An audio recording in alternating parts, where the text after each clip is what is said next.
Bom, pessoal, a partir de agora nós daremos início à nossa 11ª aula junto à disciplina de reprodução animal e inseminação artificial. Nesta aula, nós conversaremos a respeito do efeito do estresse na eficiência reprodutiva.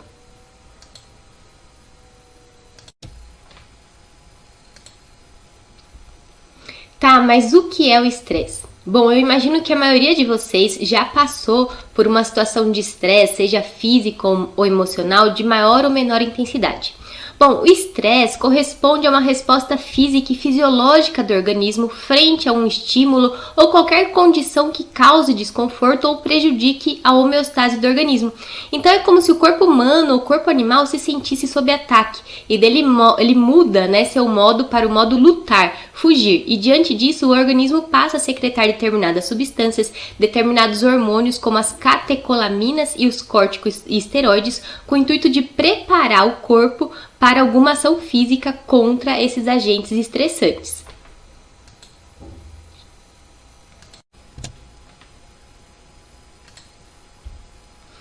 Então, gente, a compreensão do termo estresse está baseada nos experimentos do endocrinologista húngaro Hans Selye, datadas do início do século XX. Então, esse pesquisador estudou o efeito de determinados extratos químicos em ratos. Então, ele realizou a aplicação desse extrato químico em ratos e observou que esses animais desenvolviam úlceras gastrointestinais, atrofia do sistema imune, hipertrofia da glândula adrenal. No entanto, ele constatou que os ratos do grupo controle que recebiam apenas injeção de solução salina também desenvolviam tais alterações. Além disso, ratos expostos ao frio, ao barulho, a determinados patógenos ou a determinadas toxinas também apresentavam alterações similares. Então ele começou a constatar que, quando o animal era exposto a situações que causavam algum mal-estar, algum distúrbio da sua homeostase, esses animais, o organismo desse animal tendia a responder por meio de uma síndrome que ele designou no primeiro momento de síndrome geral da adaptação, que corresponde então a uma reação geral e inespecífica do organismo frente a um estímulo aversivo ou situações desconhecidas, visando a manutenção da homeostase do organismo e a sua adaptação.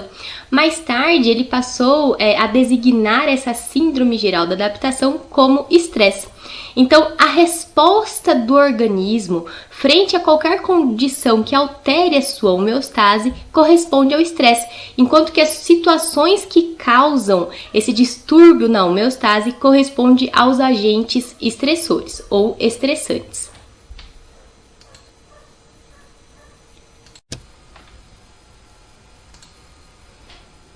Então, o estresse também pode ser definido como a inabilidade do organismo em se ajustar ao ambiente, ou seja, as condições adversas impostas pelo ambiente, levando o animal a desenvolver uma síndrome típica, cujos sinais e sintomas vão variar de indivíduo para indivíduo, porém com comprometimento da capacidade desse animal de expressar o seu potencial genético, prejudicando assim não somente as funções produtivas, como a taxa de crescimento, atividades relacionadas à mantença corporal, resistência a determinadas doenças, como também afetando a função reprodutiva, com menor taxa de crescimento folicular, menor taxa de ovulação, baixas taxas de prenhez, maior reabsorção embrionária. E, em alguns casos extremos, podendo ocasionar até mesmo a morte desse animal.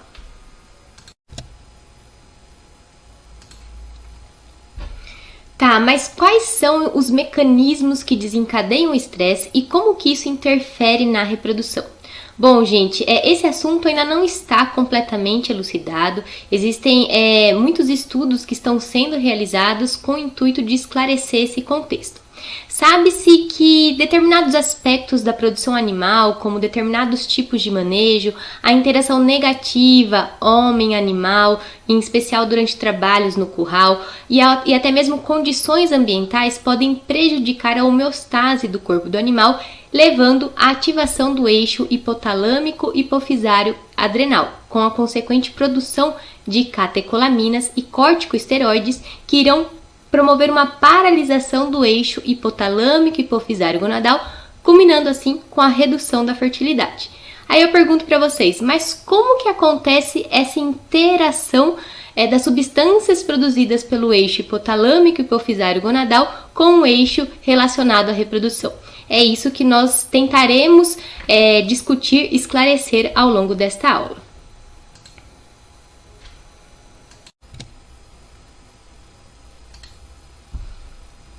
Então, vocês conseguiram observar no slide anterior que em ambos os eixos nós temos a interação do hipotálamo e da hipófise. Nós já conversamos a respeito do hipotálamo nas aulas anteriores. O hipotálamo corresponde a uma região do diencéfalo implicado no controle da homeostase. Então, é ele que faz a ponte, a ligação entre o sistema endócrino e o sistema nervoso. Então, para exercer as suas funções, o hipotálamo age diretamente sobre a glândula pituitária, ou seja, sobre a hipófise, e indiretamente estimulando, controlando a secreção de hormônios pela hipófise, ele vai atuar indiretamente sobre outras glândulas, outros órgãos, como a glândula adrenal, a tireoide e as gônadas, entre outras estruturas. Então, desta forma, o hipotálamo consegue controlar a temperatura corporal, controlar o apetite, o nosso ciclo circadiano e controlar também as emoções e a atividade sexual. Então, aqui neste slide, vocês podem notar, nós temos uma lista, uma relação dos principais hormônios produzidos pelo hipotálamo que vão atuar inicialmente sobre a hipófise.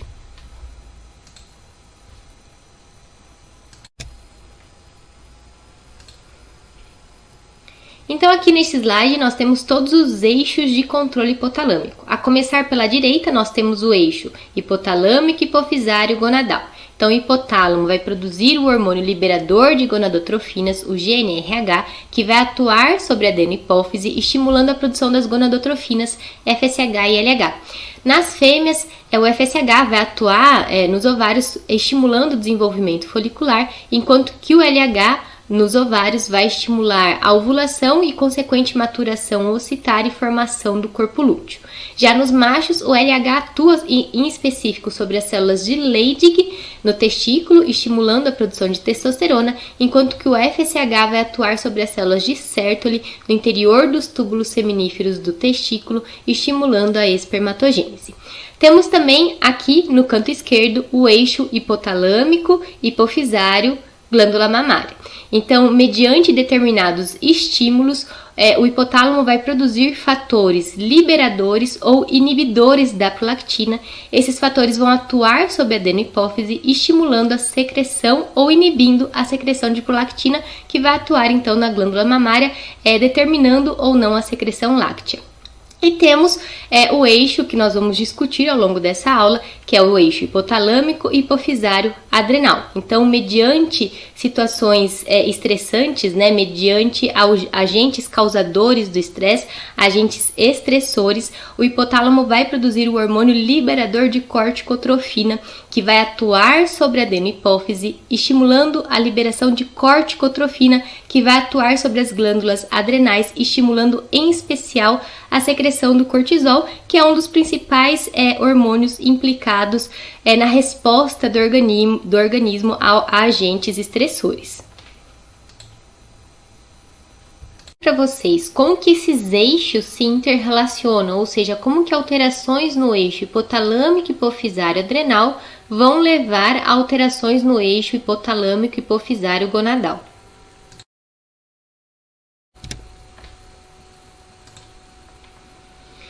Bom, então, para que possamos compreender o funcionamento do eixo hipotalâmico hipofisário adrenal, primeiramente nós vamos conversar um pouquinho a respeito da glândula adrenal, também conhecida como suprarrenal. Então, trata-se de uma glândula envolta por uma cápsula fibrosa que se localiza próximo ao polo cranial do rim. Então, essa glândula está implicada em responder a possíveis agentes estressores. Ela é constituída por uma região cortical e uma região medular. A medula da adrenal está implicada na produção de catecolaminas sob estímulo, sob controle do sistema nervoso autônomo simpático. Quais são as catecolaminas produzidas pela medula da adrenal? Nós temos a dopamina, a adrenalina e noradrenalina, enquanto que o córtex da adrenal está implicado na produção de corticosteroides. Então, nós temos a aldosterona, o cortisol e o andrógeno. Dentre esses corticosteroides, em especial a produção do cortisol pelo córtex da adrenal é estimulado pela ação do hormônio corticotrofina produzido lá pela hipófise. E em especial, o cortisol é responsável também pela resposta do organismo a situações estressantes. Já a aldosterona, ela faz parte do sistema renina-angiotensina-aldosterona. Então, diante de uma queda da pressão sanguínea, essa variação na pressão sanguínea é detectada pelas células justaglomerulares do rim. E essas células produzem, então, um hormônio chamado renina. Esse hormônio renina, ele vai promover a ativação, a conversão, na realidade, do angiotensinogênio hepático em angiotensina 1. Essa angiotensina 1 vai ser convertida em angiotensina 2 por ação de enzimas específicas, e essa angiotensina 2, além de promover a vasoconstrição, vai atuar sobre o córtex da glândula adrenal, estimulando a produção da aldosterona. E a aldosterona vai atuar nos túbulos renais, promovendo uma maior reabsorção de sódio e, consequentemente, de água, possibilitando assim o restabelecimento da pressão sanguínea. Então, além das catecolaminas, o cortisol corresponde ao principal hormônio produzido pela adrenal em resposta a agentes ou situações estressantes. Então, vamos aprofundar um pouquinho falando a respeito das catecolaminas. O que são as catecolaminas, então? Tratam-se de neurohormônios, exatamente. O que são os neurohormônios? São hormônios produzidos por células neuroendócrinas. Então, no interior da medula da adrenal, existem algumas células ganglionares que correspondem a neurônios modificados que respondem aos estímulos, do sistema nervoso autônomo simpático. Então, existem fibras nervosas que emergem da medula espinhal e irrigam, inervam a glândula adrenal. Então, sobre condições de estresse, por controle do sistema nervoso autônomo simpático, a medula da adrenal produz, com uma resposta rápida a essa condição do estresse, as catecolaminas. E quais são os efeitos desse aumento de catecolamina no organismo? Então, vai promover alteração da pressão arterial, aumento da frequência cardíaca e respiratória, mobilização de glicose, ou seja, quebra do glicogênio hepático, com o intuito de disponibilizar mais glicose para a corrente sanguínea, garantindo o aporte energético para todas as células do organismo, e constrição dos vasos sanguíneos para aumentar a pressão arterial, ou seja, preparando o organismo deste animal, por exemplo, para enfrentar essa situação de estresse. Agora, a produção de catecolaminas pela medula da adrenal corresponde a uma resposta rápida a essa condição de estresse, uma vez que ela não depende da intermediação do hipotálamo, uma vez que a produção dessas catecolaminas é determinada, é controlada pelo sistema nervoso autônomo simpático. E além disso, a meia-vida dessas substâncias é muito curta. Então, ela vai durar em torno de 2 minutos, sua meia-vida. Então, essas catecolaminas, elas fazem uma ação pontual no organismo.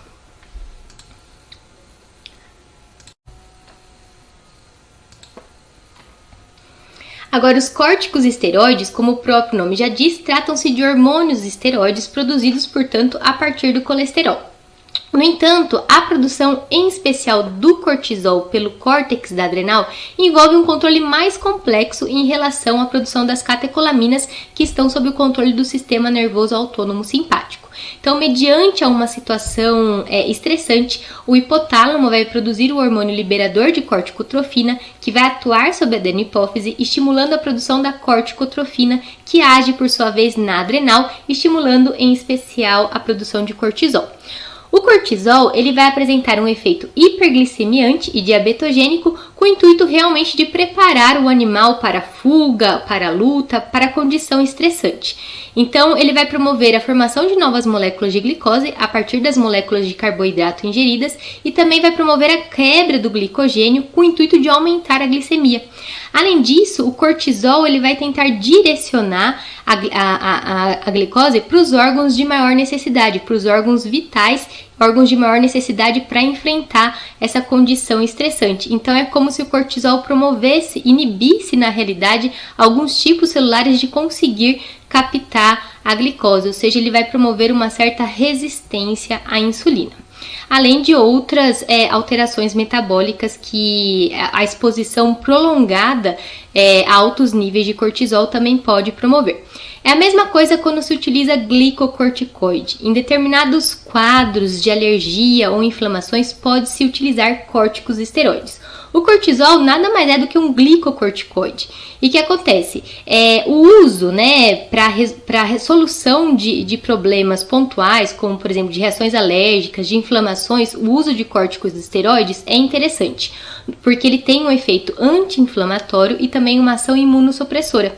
Só que a exposição do organismo a longo prazo a esses corticosteroides pode levar a prejuízos ao organismo. Então, pode levar a algumas alterações metabólicas, fisiológicas graves, que é o que acaba acontecendo no caso do cortisol. Uma exposição pontual ao cortisol é benéfica para o organismo, porque permite que o organismo se proteja de determinadas condições adversas. Só que a exposição constante do organismo a esses altos níveis de cortisol é prejudicial e, no caso dos animais, vai acabar prejudiciando suas funções produtivas, suas funções de mantença e, inclusive, a reprodução. Notem ainda que, em comparação às catecolaminas, o cortisol apresenta uma meia-vida de 60 a 90 minutos, portanto, ele apresenta uma ação mais prolongada no organismo.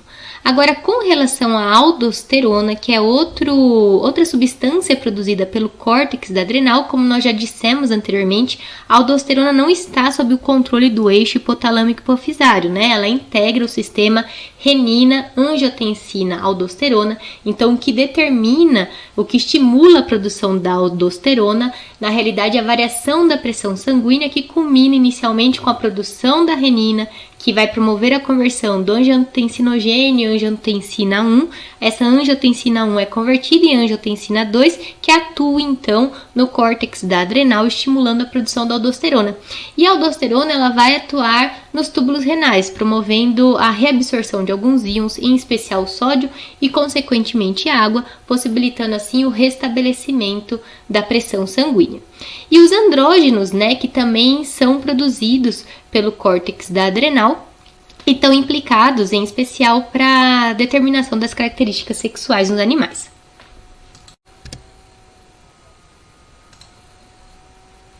Então, aqui neste slide, vocês conseguem visualizar as vias biosintéticas para a produção dos corticosteroides. Como eu já disse anteriormente, os corticosteroides são hormônios esteroides e produzidos, portanto, a partir do colesterol. Então, em amarelo, nós temos as reações que ocorrem tanto na glândula adrenal quanto em outros tecidos, que envolvem a conversão do colesterol em progesterona e também em androstenediona.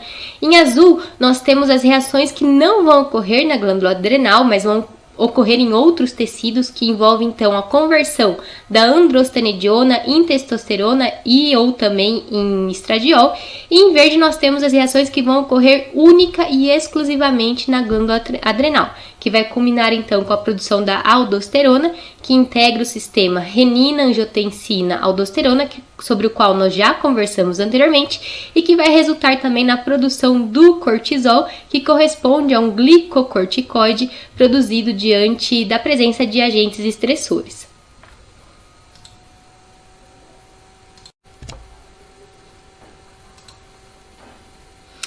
Então, aqui nós temos o eixo hipotalâmico, hipofisário, adrenal. E conforme nós já vimos anteriormente, diante de situações, de condições estressantes, de um agente estressor, o hipotálamo vai produzir o hormônio liberador de corticotrofina e também um outro hormônio chamado de vasopressina, também conhecido como hormônio antidiurético. Ambos os hormônios vão atuar sobre a adenopófise, estimulando a produção da corticotrofina, hormônio este que, por sua vez, vai atuar sobre a glândula adrenal, estimulando a produção, em especial, de cortisol. Aqui eu inseri as catecolaminas, mas vocês devem ter em mente que a produção de catecolaminas pela medula da adrenal não está sob o controle do eixo hipotalâmico hipofisário, mas sim sob o controle do sistema nervoso autônomo simpático.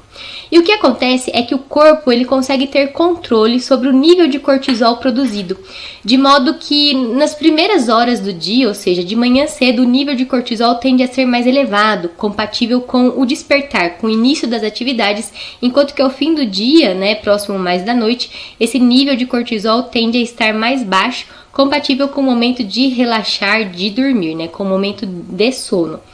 Então, gente, tenham em mente que sempre que ocorre alguma condição que altera a homeostase do organismo, ele vai tentar buscar o seu equilíbrio, ele vai tentar buscar restabelecer a sua homeostase. E com o cortisol não é diferente. Então, devido a isso, o cortisol ele consegue se autorregular, ele consegue autorregular a sua produção através de um mecanismo de retroalimentação negativa, também conhecido como feedback negativo.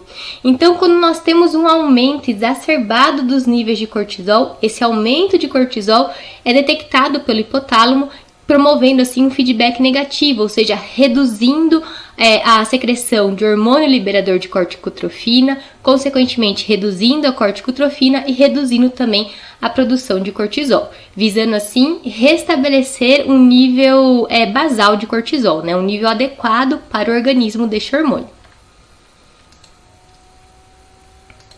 Uma vez que a exposição prolongada do organismo a altos níveis de cortisol pode promover efeitos deletérios para o organismo deste animal ou do ser humano.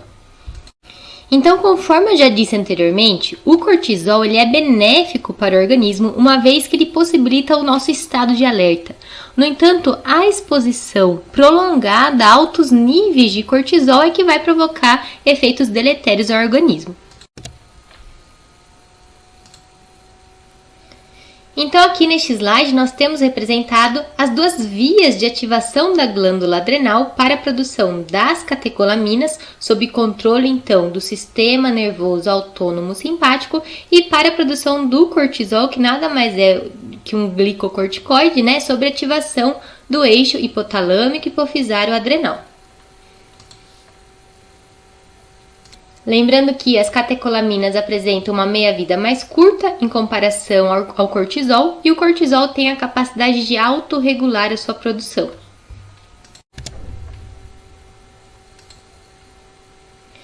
Então, aqui neste gráfico, conforme já foi dito anteriormente, o nível de cortisol produzido ele varia ao longo do dia, respeitando um ritmo circadiano de produção de cortisol e demonstrando, portanto, que o corpo ele tem controle sobre o cortisol produzido.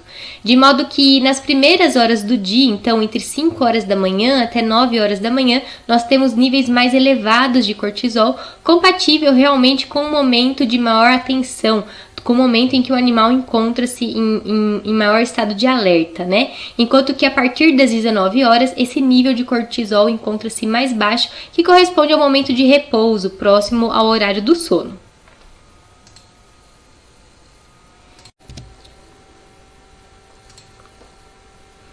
Agora, com relação à duração do estímulo, nós temos agentes estressores agudo e crônico. O estresse agudo se caracteriza por um estímulo pontual, né, que dura poucas horas ou poucos dias. E esse estresse agudo, então, ele vai gerar um aumento pontual de catecolamina e também de cortisol. Agora, o estresse crônico, ele se caracteriza por um estresse com duração de vários dias ou um estresse que ocorre por poucas horas, mas se repete diariamente por um longo tempo. E o problema do estresse crônico é que ele vai prejudicar o feedback negativo realizado pelo cortisol, porque você está tendo um estímulo constante sobre o hipotálamo, fazendo com que haja a produção do cortisol. Então, embora o cortisol aumentado esteja sinalizando um feedback negativo para o eixo hipotalâmico e hipofisário adrenal, você continua tendo estímulo para produzir mais cortisol. Então, acaba que o organismo fica exposto constantemente a altos níveis de cortisol, e isso passa a promover alguns efeitos deletérios para o organismo, alterações metabólicas, com perda muscular, porque nós vimos que o cortisol ele vai ter um efeito de proteólise, ele vai promover a proteólise, a lipólise e também a glicólise, com o intuito de aumentar a glicemia, né? Então, nesse animal nós teremos perda muscular, ele vai apresentar hiperglicemia, hipertensão, resistência à insulina. Os corticosteroides também atuam no sistema imune com efeito imunossupressor, ou seja, vai causar supressão do sistema imune, além de alteração do metabolismo. Então, são os mesmos efeitos que acontecem quando o indivíduo é exposto a um tratamento prolongado com corticoides. corticoides ou também designados como corticosteroides.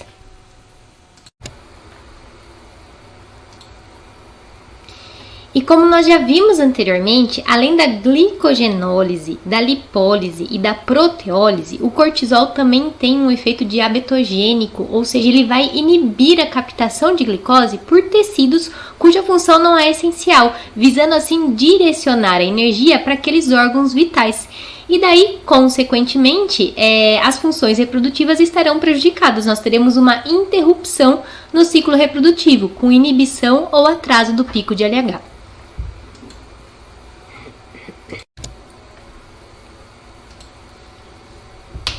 Tá, mas quais são então os agentes estressores? Bom, nós podemos ter agentes estressores de diferentes naturezas. Estressores físicos, químicos, psicológicos e até mesmo sociais. Dentre os estressores físicos para os animais, nós temos, por exemplo, procedimentos de contenção inadequado, manejo inadequado, barulho extremo, privação de alimento, de água, submissão do animal à realização de exercício intenso, levando mesmo à fadiga, ocorrências de injúrias, exposição desse animal a temperaturas extremas, tanto altas temperaturas como baixas temperaturas, entre outros. Como estressores químicos, nós temos a exposição desse animal a substâncias nocivas, por exemplo, éter, formol, veneno, toxinas, né? Ou qualquer outra substância química. Como estressores psicológicos, nós temos, por exemplo, condições ambientais. Então, a exposição do animal a um ambiente novo, a uma situação desconhecida, ou a alguma situação que cause medo, que cause desconforto. E como estressores sociais, no caso dos animais, nós temos a interação negativa do homem com o animal durante manejo, em especial durante o trabalho no curral, por exemplo, no caso de grandes animais, e também a realização da dominância, né, o estabelecimento da hierarquia entre um grupo de animais. Lembrando que esses agentes estressores, eles podem ser agudos quando eles ocorrem de maneira pontual, durando poucos minutos, poucas horas, ou crônico quando esse agente estressor ele permanece durante várias horas ou até mesmo durante vários dias, ou esse animal é exposto a esse agente estressor poucas horas, porém durante vários dias. Ou seja, quando esse agente estressor ele se repete de maneira contínua, isso caracteriza um agente estressor crônico. Agora, a resposta frente a uma condição estressante vai depender muito do tipo do agente estressor, intensidade, duração, ou seja, tempo de exposição do organismo a uma condição estressante, e também vai depender das características individuais, uma vez que cada organismo vai responder de uma forma frente a esse agente estressor. Então, a resposta ao estresse ela pode ser dividida em 3 fases. Nós temos inicialmente a fase de excitação, que é quando determinado estímulo é reconhecido pelo organismo como um agente estressor e, consequentemente, ocorre a ativação do sistema nervoso autônomo simpático e ativação do eixo hipotalâmico hipofisário adrenal, com consequente secreção de catecolaminas e cortisol. Que é o que acontece geralmente no estresse agudo, por exemplo. No entanto, caso o estímulo permaneça, que é o caso do estresse crônico, o corpo entra, o organismo entra numa fase de adaptação, ou seja, ele passa a dispor de mecanismos para tentar se adaptar a essa a presença dessa condição estressante com o intuito de restabelecer a sua homeostasia. Então ele entra numa fase de adaptação, de resistência a essa condição estressante. Nesse momento, no que diz respeito à função reprodutiva, nós já temos uma supressão do eixo hipotalâmico hipofisário gonadal, uma vez que a energia será direcionada para os órgãos, glândulas, estruturas que são consideradas vitais, essenciais para o animal responder àquela condição estressante. Caso o organismo não consiga se adaptar a essa condição estressante, ele entra então na fase de exaustão, que é quando ocorrem distúrbios orgânicos, como por exemplo, distúrbio renal, distúrbio hepático, distúrbio gastrointestinal, até mesmo alteração no sistema imune.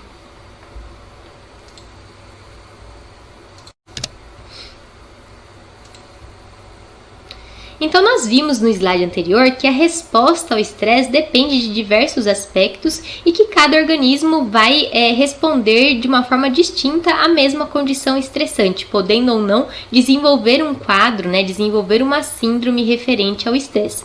Então, quais seriam os fatores que predispõem à instalação do estresse? Nós temos a exposição prévia ao fator estressante.